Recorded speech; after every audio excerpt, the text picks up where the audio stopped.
What is up, everybody? Welcome back to the Crypto Sherpa Show, where I read you the latest cryptocurrency news articles to keep you informed on what's happening in this crypto space. And as you can tell, I got a new office. Yes, I moved out of the old room, or I'll turn that into a conference room or something, just free up some space here at the club. But how do you like the new setup? I got the cross up there. I got my little plasma globe, infinity stone. I even got a little Pikachu hiding up there, and we're on there. If you saw the rest of this room, got like some photos or some pictures on there of my favorite animes, like Pokemon's one of them. I got One Piece over here. I got Naruto, Dragon Ball Z, and then here just a bunch of other stuff. Bitcoin Magazine, Stars, the Moon, Hustle. Like if I can show you the whole thing, maybe I will one of these days. But welcome to the show. Yeah, what's going on in the crypto space? Why should you rather hold on to Bitcoin in your own self-custody wallet than money in the bank? It's basically because banks can freeze your accounts. That's going to be one of my articles I have for you today. And then we have a couple updates going on in the crypto space here, like with the Bitcoin network reducing some gas fees. We have some upgrades to Polkadot's network where they're capping their supply, and also XRP is planning on like doing some change of their ledger. But we got two updates with some of these tokens and some altcoin space as well. Let's go through some of these little quick tidbits, like pieces from X, like what's going on. Like, let's see. I didn't see an article on this, but this was posted by Vivek for real, but $2.4 trillion Amazon is now hiring for a Bitcoin and crypto ecosystem lead. Something big is going to be happening. So again, there is no official links to this. I couldn't find a news article to it, but if one does come out, I will definitely inform you on it. For Bitcoin accumulation, it's still happening right now. U.S. Bitcoin ETFs posted over $2 billion weekly inflow, showed a renewed investor appetite. Yeah, there was a lot of like pumping news in Ethereum last month, really leading us into the altcoin season, which I still believe is very, very, like, we're getting ready for it. So this little dip, don't get scared out by it right now. Like, we are just like, signs and catalysts are about to be happening this month. So keep holding on to your altcoins, keep hodling your Bitcoin. Like, that's the long-term goal. Like, I'm in some altcoins. I purchased some DEX coins over the weekend. And again, my final plan again is just to get more Bitcoin in the end of it. So if it pumps, I'm moving it over. But no, so like inflows in Bitcoin are picking up again. And then what else? Michael Saylor, his strategy, purchased another 525 Bitcoin for $60.2 million. This brings their total holdings to 638,985 Bitcoin. So that's still Bitcoin just being taken off the table. So that's why you want to shoot to be always acquiring more Bitcoin. Don't focus on the price so much. Focus on Bitcoin, because there is only 21 million coins. That is it. It's the only true scarce asset out there compared to precious metals, housing, land. It's the truly only scarce one out there. So yeah, so Bitcoin inflows, companies still buying it, nothing to worry about there. But when you do buy your Bitcoin, you want to make sure it is in your own account. Like, we're getting a lot of institutional adoption out there. Banks are going to be allowing you to hold Bitcoin on their balance sheets or whatnot. But no, don't do that. Always keep it in your own self-custody, because banks can still freeze your bank account, while Bitcoin, as long as they don't hold your account, again, not your keys, not your coins, they cannot touch the Bitcoin in there. So if you leave it on exchanges like Coinbase, Cash App, PayPal, Binance, like if you leave it on there, it's a centralized exchange, so they can freeze and confiscate Bitcoin on those accounts. But if it's in your own self-custody wallet, you are completely safe. So Bitcoin solves this problem of at least frozen bank accounts, the centralized entity. And why do I bring that up? I bring it up because in Thailand, citizens are waking up to frozen bank accounts. Bitcoin, anyone? That's right. Thailand froze 3 million bank accounts in an anti-scam crackdown, ensnaring users and prompting debate over whether Bitcoin offers a safer alternative. And yes, it does if you keep it in your own custody. Now, innocent people and businesses have reportedly been caught in the crossfire as Thai banks froze millions of accounts suspected to be mules for scammers over the weekend. Now, nationwide crackdown began in August, and weekend reports suggested that banks have frozen at least 3 million accounts and imposed daily transaction limits on all bank customers in the kingdom, according to reports. However, Cybersecurity Crime Investigation Bureau, CCIB, reported on Sunday that bank accounts of innocent online vendors and merchants are being frozen too after scammers adopted new methods to launder stolen money, according to the Bangkok Post. Meanwhile, the Bank of Thailand warned that more people could face freezes as authorities widen the dragnet and investigate mule accounts. They said, "We urge the public not to panic. The suspension is only temporary and will be lifted once checks are confirmed. No wrongdoing," said the Digital Economy and Society Ministry Secretary, Wizit Wistora, on Monday. Now, adding that commercial banks may suspend suspects' funds for up to 3 days, while the police may extend the suspension to 7 days. Mm-mm. Now, here's a tweet from Sasha Hodler. The Bank of Thailand just froze 3 million bank accounts overnight and capped transfers at just 1.3 thousand to 5.5 thousand a day to fight scams. You can't freeze Bitcoin, and that's so true. Now, Chinese affiliated call centers, often based in neighboring countries, have targeted Thailand this year with online scams luring victims with social engineering attacks. Earlier this month, the Thai police launched a full-time joint operation with Japan and India as part of an ongoing effort to dismantle the call center synergants. Now, foreigners are the target. Now, expatriates residing in the country have taken to social media and online forums in droves to complain about being debanked or locked out of banking services in the country recently. Several have seen their accounts at specific banks arbitrarily frozen or restricted for weeks with no explanation, and resident foreigners now have to register their biometrics at their local bank in person and follow strict know your customer procedures to make larger transactions with a mobile app. So they are putting a lot of limitations now, like forcing you to do biometrics. So now they're getting that data from you too. So now Bitcoin could be the answer to this. So thank you, BOT, the free Bitcoin marketing, said crypto and technology investors Daniel Baton in a response to the news. Now, this should be an international story. Thank God for Bitcoin, said Jimmy Castro from the Thailand Bitcoin Learning Center. However, affected Thai residents could have trouble under the current laws. While Bitcoin and crypto trading remain popular in Thailand, the central bank has outlawed the use of digital currencies for payments. Now, the Thai central bank in talks for a workaround. The limit of 50,000 baht were imposed in August by all banks nationwide in response to a wave of call center fraud with scammers using mule accounts to launder money. Now, some merchants have temporarily stopped accepting QR payments, while account holders are reportedly withdrawing funds over fear of potential freezes.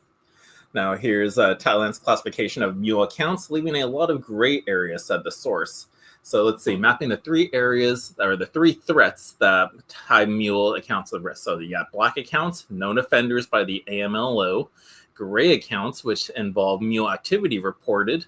And so, yeah, dark gray means identified as fraud and suspect. Light gray, it's not yet confirmed, but fraud is there as a suspect. And then you got the brown accounts, unreported accounts displaying risky behavior. So dark brown detects risks and have sufficient evidence, while light brown banks suspect involvement.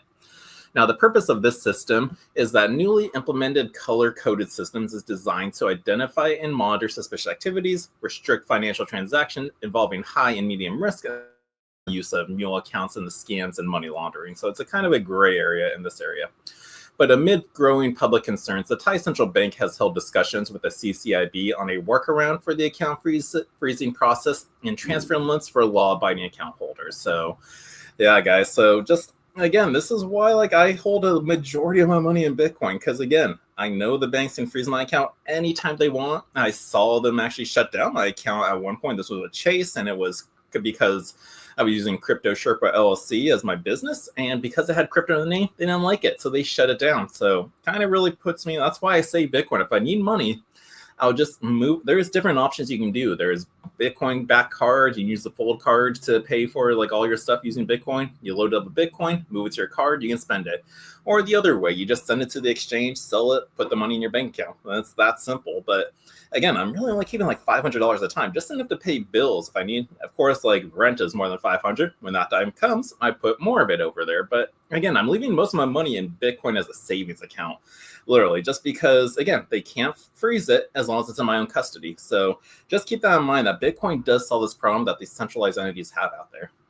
Now, what else is happening in this space? Looks like just in, payment giant PayPal announces new Bitcoin and Ethereum decision is a new era beginning. That's right. It looks like PayPal's about to integrate Bitcoin and Ethereum into their peer-to-peer business model out there. But according to the latest information, global payment giant PayPal will integrate Bitcoin, Ethereum, and PYUSD into its peer-to-peer payment system. Now, this step will enable users to trade cryptocurrencies more conveniently. Now, it was stated that this new feature of PayPal aims to further popularize the use of Bitcoin and cryptocurrencies. PayPal has introduced PayPal Links, a new way to send and receive money via a personalized one-time link that can be shared in any conversation. Now, according to PayPal users in the US, they can start creating personalized payment links today with international expansion to the UK, Italy, and other markets starting this month. Now, PayPal has announced that it will be integrating Bitcoin and Ethereum and PYUSD into its peer-to-peer payment system, stating that the peer-to-peer experience has moved even further. Now, here they said the peer-to-peer experience is going even further. Cryptocurrencies will soon be directly integrated into PayPal's new peer-to-peer payment flow in the app, and this will make it easier for PayPal users in the US to send Bitcoin, Ethereum, PYUSD, and more to the PayPal Venmo and the rapidly growing number of digital wallets around the world that support crypto and stablecoins. Now, again, this is not investment advice out there, says the article out there, but this is going to get easier and easier. So I wonder what PayPal was using in the first place if it wasn't peer-to-peer. Were they holding it on a centralized exchange, or now they're holding their funds in their own self-custody wallet where they can interact with the other accounts within it? So it doesn't really go into further like how their current payment system is going, but they are saying that it's going to be easier and more just basically blockchain friendly out there. So big news is happening with PayPal, and they are a big giant out there in the payment processors. Now, what other changes may be happening right now? Now we're getting to the articles about like updates happening to the code. This one is for Bitcoin's core. Looks like their default minimum relay fees decreased 90% as this update rolls out. So let's learn a little bit about this in Bitcoin's recent update. So Bitcoin Core 29.1 cut the default minimum relay fee from 1 Satoshi/VB to 0.1 Sat/VB, making Bitcoin transactions significantly cheaper while keeping the DOS protected. So is it getting cheaper to send Bitcoin? I love it. Hopefully there's no changes. But Bitcoin's core software lowered the default minimum relay fee for transactions, marking one of the most significant changes in years for economically moving funds across the network. Now, the Bitcoin Core 29.1 released on September 4th sets the default minimum relay fee rate to 100 Satoshis per 1,000 virtual bytes. So that was the 0.01 of the Sat/VB. Now, a 90% reduction from the previous default rate is now just 1 Satoshi/VB. Users pay their fees in Satoshis, the smallest unit of Bitcoin, multiplied by the size of their transactions. Now, while every individual node operator can change this setting, most are expected to stick with the default value. Now, nodes do not relay and mostly ignore transactions with fees lower than the value they set for the minimum relay fee rate. Now, the decision to make the change was made by the Bitcoin Core developers on August 15th in response to Bitcoin's exchange rate changes in the last 10 years. The proposal stated that the minimum fee is a denial of service attack and protection rule, but suggested that with prices now significantly higher, a lower fee in Bitcoin is acceptable. Now, adoption expected to roll out slowly with this. According to Bitref data, over 72.5% of all Bitcoin nodes, which is about 18,811, run the Bitcoin Core node software, and the remaining almost 27.25% run on knots. A fork of the Bitcoin Core software focused on ensuring more user control, and a deeper analysis found that the most popular node software is Bitcoin Core 29, with 4,510 nodes representing over 18% of the network. Now, this is followed by the 3,991 Bitcoin Core 28.1 nodes, which is nearly 16%, and 3,083 Bitcoin Knots, which is 29.1 nodes, and has a 12.31%. Now, only 571 nodes run the Bitcoin Core 29.1, representing less than the 2.3% of the entire network. Now, while Bitcoin Knots, the 29.1, is based on Bitcoin Core 29.1, it does not inherit its new defaults. Instead, with this update, Knots decided to make most policy options configurable in GUI options and add core policy options to use Bitcoin Core defaults. Here's a little relay of the Bitcoin Knots raises the Bitcoin Core default minimum relay fee tenfold to maintain the old value, says the source.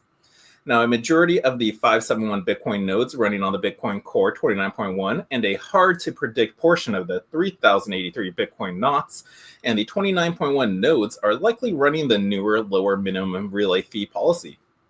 Now, how has the community reacted to these lower fees? Well, a Bitcoin Core developer, Gloria Zhao, said that the change is almost motivated by a recent trend in which transactions cheaper than the previous limit are mined either way. This is because while the default value was set one way, node operators were allowed to run the value that they prefer. Now, this caused issues since blocks with lots of sub-1 SAT/VB transactions don't propagate as quickly to the nodes that they rejected, or didn't hear about those transactions earlier. Still, to keep the network protected against spam and DOS attacks, Zhao highlighted the need to avoid making the default value too cheap, but still lower to prevent the described block relay issue. Now, Bitcoin's network and data service of the mempool, the space also advocated for lower fees, advising users not to overpay for the space, that they use only the blockchain's 0.1 Satoshi/VB is the new 1 SAT. Now, I wrote in a mid-July X post, don't overpay for block space, 0.1 SAT/VB is the new 1/SAT/VB. So again, this is the new minimum fee. So again, paying fees in the Bitcoin space is all about just getting in front of the line. It's like a genie pass at Disneyland. You pay extra to get in front of the line. Same works with Bitcoin. If someone gets ahead of you in line, they paid a higher fee to move their Bitcoin from, say, their wallet to their destination they want to. So the higher the fee, but again, most times you don't need to pay that fee to get there. You may just need to pay the minimum, and now instead of being the minimum 1 Satoshi, it's now 0.10. So much, much cheaper in that space. But this is a change happening, so it's not changing everything. So again, there's still adoption overall. You got people running knots, you got people running the old core, and then you got people now updating to this new one. So again, so the Bitcoin chain can always update for the better. And again, does that tell you can Bitcoin then update its code to increase the 21 million scarcity? Yes, it could be if it gets voted on, but again, is it for the better? No, nobody will vote on it, because if you increase the supply of Bitcoin, it takes away that scarcity aspect, which makes Bitcoin so valuable.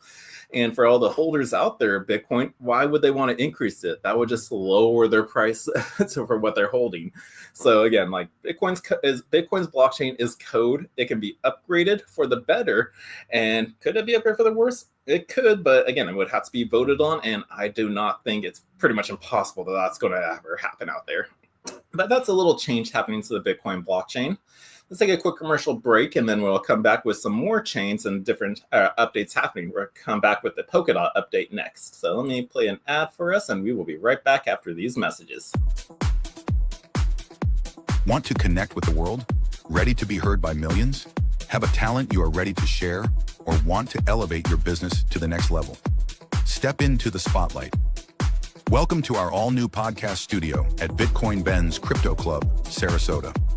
Introducing a cutting-edge creative space built for everyone, from first-timers to seasoned pros. Outfitted with state-of-the-art cameras, broadcast-quality microphones, professional mixers, and premium acoustic treatment, this is where your voice isn't just heard, it's felt.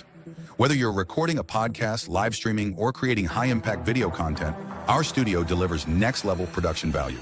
Lights on, mic hot, let's go.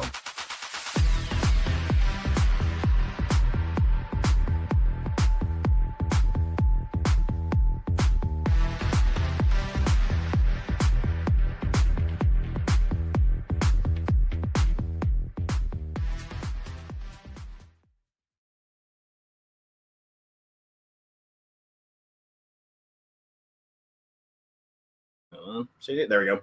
Yeah, I just changed my Wi-Fi setting because I'm noticing that I cannot see anything. It looks very blurry on your guys' end. So I'm sorry again, new office. And let me just check YouTube again, make sure it's looking decent. No, we are still blurry. So, okay. So tomorrow, or at least by tomorrow, I will have a direct internet access point. So I got to get a direct cable later on today. So I kind of really don't want to continue going on with the news if you guys are just going to be getting some blurriness happening. So let's just do a quick little update just a run through of what else I have for you. So next up, Polkadot DAO approves 2.1 billion token cap on the dot supply and tokenomics. So the Polkadot said that under the old tokenomics model, the total supply of DOT could have swelled to more than 3.4 billion tokens by 2040. Now, Polkadot's decentralized autonomous organization, the DAO, passed a referendum approving a hard cap on the network's native token for the first time. The decision sets is the maximum supply at 2.1 billion Polkadot tokens, a significant pivot from the previous tokenomics model. So Polkadot minted 120 million DOT tokens annually, with no limit on the token's total supply. So now they want to cap that off. So that's a change happening on the Polkadot's network. Now, what's going to be happening with XRP's ledger and updates? Well, let's see. So developers are getting ready to introduce a new major security update on the XRP ledger that could enhance investor protection, known as the XLS86 firewall. The amendment is designed to block scams, stop the loss of XRP tokens from wallets, which is a long-awaited safeguard for the community that has endured heavy loss in the past. So XRP is working on that type of update. Let's see, Tether's coming to America, reveals US-regulated USAT stablecoins, which its own CEO. So Tether's USAT will be helmed by Bo Hines, former director of the White House Crypto Working Group from Charlotte, North Carolina.